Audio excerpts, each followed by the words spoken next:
Z mojej praxe viem, že veľa ľudí sa bojí ísť psychológovi. Prídu, sadnú si, tiško sedia a rozmýšľajú, ako začať, čím začať, ako pomenovať ich problém a čo ich vlastne trápi.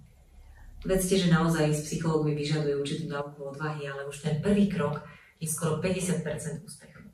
Preto si myslím, že táto nová technológia ako online konzultácie, ktorá aj HDP ponúka, je mimoriadne zaujímavá práve pre tých, ktorí možno považujú ten online priestor za oveľa bezpečnejší.